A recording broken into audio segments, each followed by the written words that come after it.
الحمد لله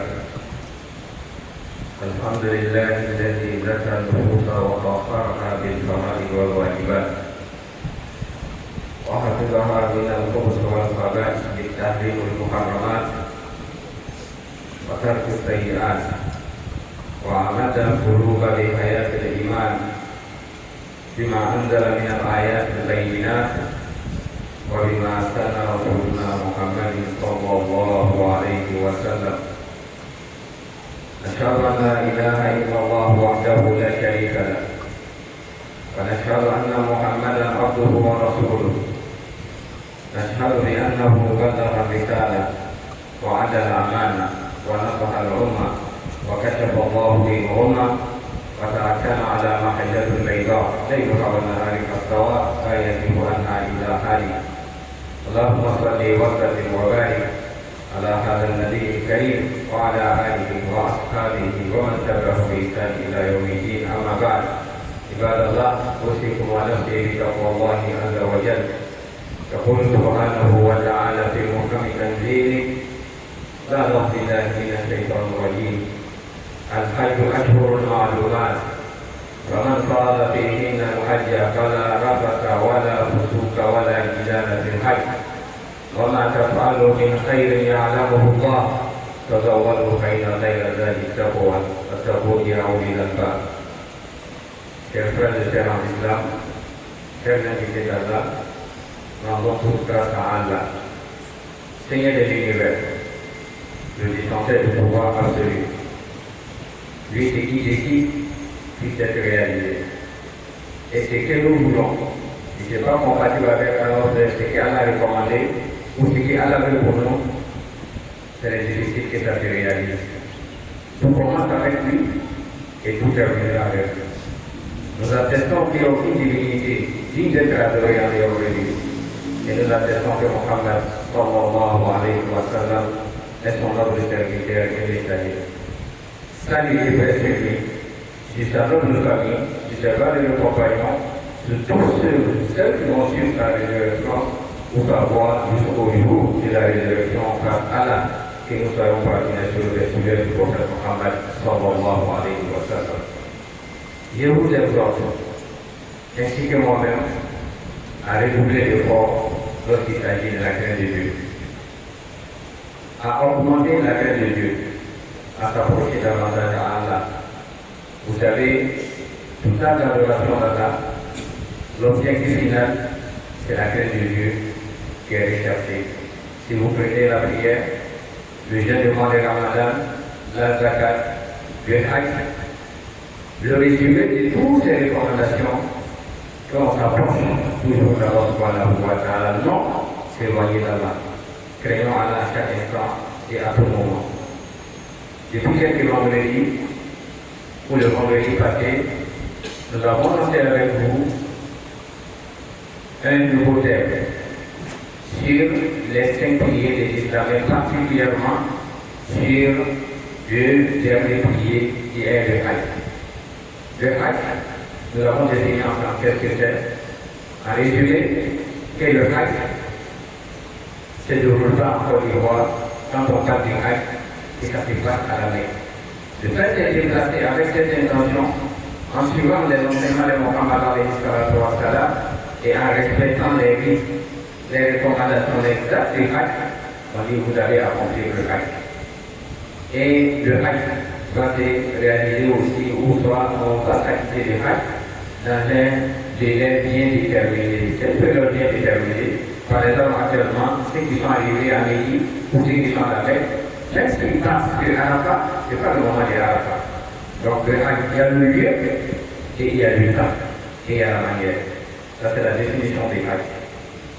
Et les 4 piliers du hajj, nous avons donné ensemble, à savoir le fait de prendre l'ihram, c'est-à-dire la sacralisation avec l'intention, faire le tour de la Kaaba, va-et-vient entre Safa et Marwa, et stationnement des Arafat, qui sont les 4 piliers du hajj. Et aujourd'hui, ensemble, nous continuons. Quand on parle du hajj, il y a le comportement du pèlerin. Comme Dieu nous dit dans la Sourate 2, Surah Al-Baqarah, au verset 197 ici, il dit ici, Al-Hajju Ashhurul Ma'lumat. Il dit quand on parle de Hajj s'effectue dans le mois, dans un temps bien connu. On sait du 11e mois au 12e mois du calendrier hégirien, c'est la période du Hajj, et c'est le moment du Hajj. Et si ce moment arrive, ça va se faire dans le Hajj. Et ceux qui ont été classés par Allah subhanahu wa ta'ala, ils ont eu le privilège d'être parmi les pèlerins de 2026 ou 1447 de l'Égypte. Une fois on sait pourquoi nous partons en Hajj, on connaît les pieds du Hajj, et il y a le comportement l'éthique du pèlerin. Et l'éthique du pèlerin que nous avons évoqué légèrement parce que nous reprenons la suite par le plus. Il y a différentes sortes d'activités dans le Hajj. Et ceux qui ont eu la chance, il y a d'autres qui sont déjà à Médine, et il y a d'autres qui vont prendre leur rôle aujourd'hui. Dans les jours à venir, du jour au dernier départ, toi, on s'adresse quand au candidat au Hajj, comment ça va la pays dans le Hajj? Et une fois arrivé là-bas, ton comportement, il faut éviter les difficultés. Il faut éviter les difficultés, prononcer les paroles déplacées, injurieuses. Ou soit regarder ce qui n'est pas regardé. Critiquer quelqu'un. Prononcer les paroles déplacées comme nous l'avons dit, ça la rafata. Voilà, Foussouka. Et tout ce qui est permis, en termes de regard, de l'écoute, même la prononciation, c'est propre. Ce que tu regardes, ce que tu écoutes et ce que tu prononces, il faut faire attention. Voilà l'idée de la Hajj. L'attention, soit ferme. L'attention, soit disponible. L'attention, il faut éviter des débats inutiles. Il y a des débats, dès que ça commence, on sait que tout ça va terminer. On n'est pas de même avis sur certains sujets. Mais si j'essaie que le voisin est masquant, ou soit la voisine, n'est pas de même problème avec moi, surtout notre particularité, la communauté musulmane, comme partout dans le monde entier, on n'est pas obligé d'être le même avec nous. Ce n'est pas une question de choix. Ou soit le même point politique, etc. Donc, dans la chambre, vous n'êtes pas aller avoir des retombées inutiles au niveau de notre Hajj, il faut éviter ces discussions. Pourquoi dire assister ces trois éléments? Lui qui a eu la chance, c'est à toi le pèlerin et la pèlerine qui nous va arriver à midi comme à la Mecque. Voici les trois éléments qui doivent faire très attention, qui sont les éthiques du pèlerin. Ne pas insulter, prononcer les mauvaises paroles, ou soit regarder, écouter ce qu'Allah interdit, et à chaque fois, c'est toi qui es dans les débats inutiles. Tu vois les gens. Non. L'humilité, le respect, la disponibilité qui est l'éthique du pèlerin. Et il faut arriver à midi. Si vous activez de ces trois niveaux d'éléments qu'on appelle la moralité, je vous assure, vous allez gagner votre Hajj. Et je continue toujours en termes de l'éthique du pèlerin, vraiment à parler de Khaïr. Ya Allah. Il y a des pèlerins, des encadreurs religieux, des encadreurs au niveau de la santé, des encadreurs au niveau de la sécurité, des encadreurs au niveau social pour les vulnérables. Tout ce qui peut être encadré de ces quatre éléments. Tu fais la religion, tu fais la sécurité, tu fais la santé et tu vas gérer aussi le côté social. C'est pourquoi il dit, toutes les actions que vous allez poser à Médine comme à la Mecque, ça peut commencer même déjà ici, le développement à Bordeaux. Tout ce que vous allez poser comme bonne action, il dit, lui, Allah, il le sait. Lui, Allah, il le sait. On ne parle plus des rites du Hajj, mais on va parler de toutes les bonnes actions qui accompagnent le Hajj. Comment te parle du Hajj, il y a la bonne. Il dit, lui, Allah, il sait tout. Donc, soyons des bons pèlerins. Soyons de bons pèlerins. Soyons des acteurs de ces trois recommandations qui Allah interdit à chacun, donc nous devons tout faire et nous la nettoyer là-dessus. Et en fin du verset, il dit Watazawadu. Et on s'appelle toujours au candidat au Hajj. Tazawadu. Ça c'est au pèlerin, même celui qui n'a pas encore eu la chance d'aller effectuer le Hajj. Tazawadu. Il dit chercher la meilleure des provisions. Quand on veut voyager, on ne demande l'argent de poche. Même les enfants, lorsqu'on les accompagne à l'école, les parents n'ont pas donné l'argent de poche aujourd'hui. Argent de poche, c'est à quoi? Il va payer son transport. Argent de poche, c'est à quoi? Il y a certains besoins qu'il va payer avec.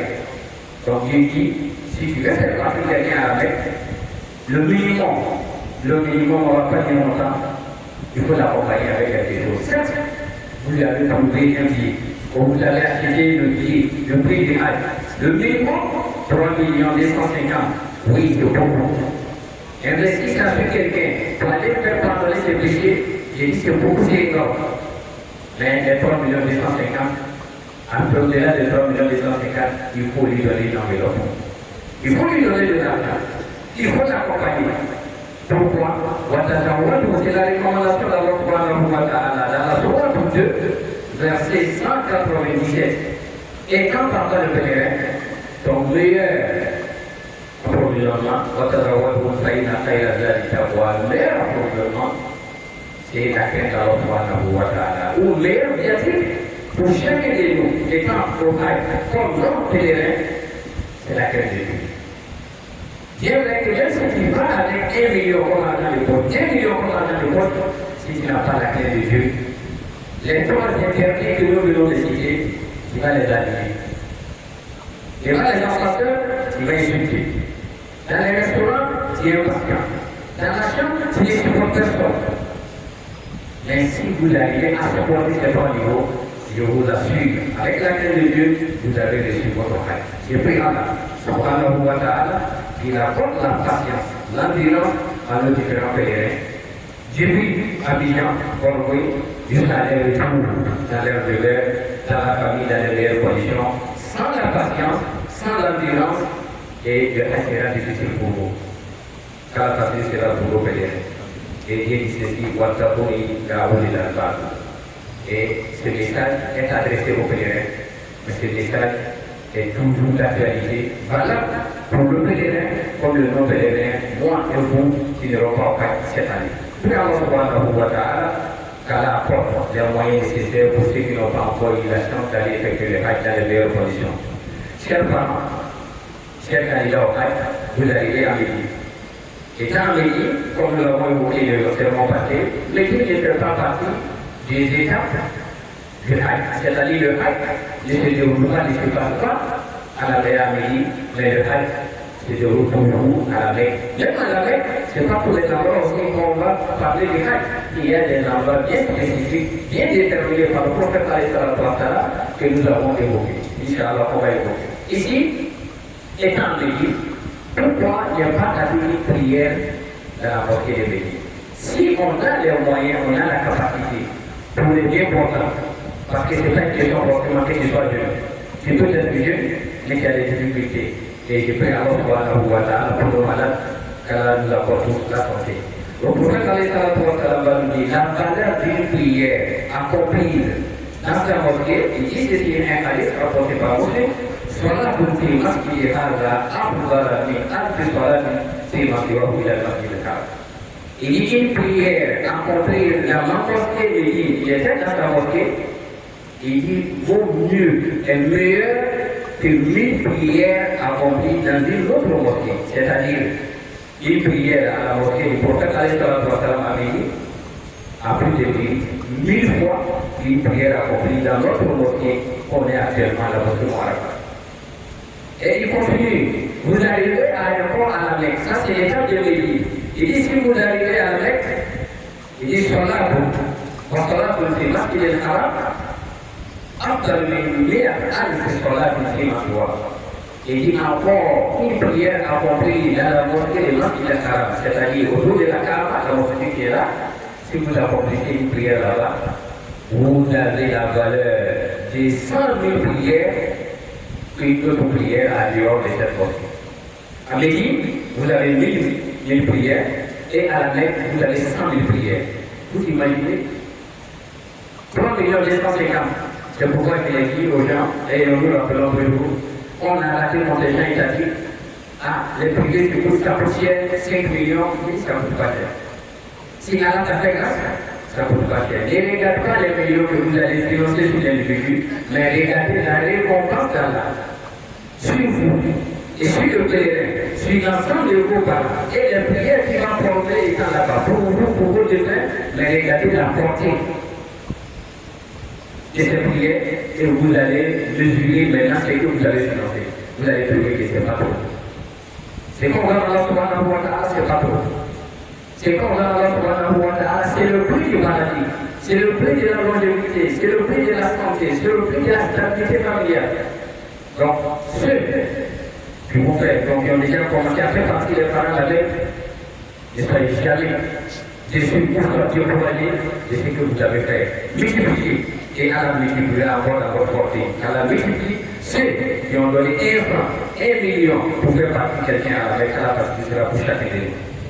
Chers frères et sœurs en islam, chers candidats au Hajj, ceux qui nous l'ont parlé d'être à la taille, de l'église et avec, nous n'allons pas terminer le sermon. Mais nous terminons avec un hadith du prophète sallallahu alayhi wa sallam pour dire au pèlerin, nous nous adressons aux candidats au Hajj cette année 1447 élégies. Arrivé à midi, toujours, même si vous avez 3 jours, donc quelqu'un qui a établi un programme bien déterminé, bien spécifique, je vous assure qu'il va bénéficier des métiers. Si vous n'avez pas eu la roda, ne vous affligez pas. Ne soyez pas inquiets parce que je n'ai pas eu la roda. Mais si vous avez prié dans la mosquée du prophète avec cette bonne intention, vous avez essayé, vous n'avez pas eu, Dieu seul sait. Car l'intention du croyant, c'est toujours les actes qu'il va poser. Si vous avez eu, c'est encore mieux. Et vous n'avez pas eu, pas du tout. Mais la prière encore au niveau des masques de haram, il n'y a pas d'application là-bas. Sans les prières ailleurs, je pense que c'est largement suffisant pour chacun de nous. Chers pèlerins, il y a la ziyara de Masjid Quba. Masjid Quba, le prophète Ali dit à ce sujet, Man tafaqa fi bayti wa ahsana tuhura thumma ata Masjid Quba la yuridu illa salata fihi kana lahu ajru umrah. Rawahu Ahmad wa Nasa'i. Il dit, il faut arriver à l'hôtel. Vous êtes préparé, soit en groupe ou individuellement ou seul, avec quelqu'un d'autre, vous allez vous rendre à la Masjid Quba. Là, il n'y a pas d'application. Masjid Quba, vous partez avec l'intention d'aller accomplir les rakats. Le prophète des rakats dans cette mosquée équivaut à la récompense de Umrah, c'est-à-dire petit pèlerinage. Vous voyez le hajj apporte beaucoup de pèlerins. Mais à chaque fois que nous demandons toujours à nos pèlerins, souvenez-vous de ceux qui sont derrière. Souvenez-vous de ceux qui n'ont pas encore eu la chance de faire le hajj. Souvenez-vous de celui qui était à la cause pour mon départ au hajj. Souvenez-vous de celui qui a fait un bien pour toi un jour. Même si c'est ça, même si c'est pas tout le nom de tout le monde, il faut dire à la demande à Allah subhanahu wa ta'ala, ceux qui m'ont aidé un jour, à ceux aujourd'hui qui n'ont pas me voir, et ceux qui n'ont pas encore aidé pas me voir, vraiment faire en sorte que ce que tu vas me récompenser en bien, il faut les république la même chose. C'est résumé. Chers candidats, les candidats pour Hajj, vous arrivez à la Mecque, c'est toujours la patience et l'endurance.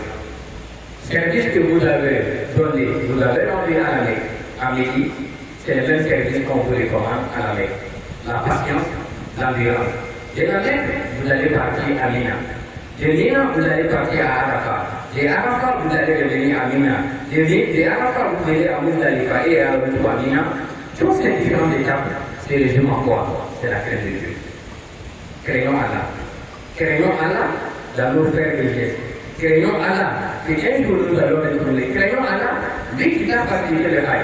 Un jour, si on vous avait demandé que vous allez effectuer le pèlerinage, j'allais te poser la question. Moi qui n'ai même pas 1 million sur mon compte, je n'ai pas 1 million gardé chez moi, 3 millions 250 000 francs, comment je vais faire pour avoir? Mais Allah, ça fait grâce. Et c'est Allah subhanahu wa ta'ala que nous devons craindre à chaque fois lorsqu'il s'agit de hajj. Là, c'était pour le candidat et les candidats au hajj. Ceux qui n'ont pas cette année au hajj, vont se poser la question. Imam, nous, qui sommes restés en Côte d'Ivoire, qu'est-ce qu'il faut faire pour avoir les nouvelles mérites du pèlerin? C'est aussi simple. Le prophète Ali sallallahu alayhi wa sallam dit, nous sommes dans un mois sacré. Nous sommes dans un mois sacré. Mais Dieu nous dit dans le nom du Coran, il dit au bout du mois sacré, ne faites pas d'effort à vous-même. C'est la vérité, c'est du bien. L'exemple que tu vas donner a une nécessité. 5 000 francs que tu vas donner à un pot pour préparer déjà la fête de Tabaski qui arrive, vous imaginez, il y a quelqu'un qui n'a pas allé au Haït, il y a quelqu'un qui n'a jamais fait le Haït, mais étant ici, lui voit les mérites par rapport.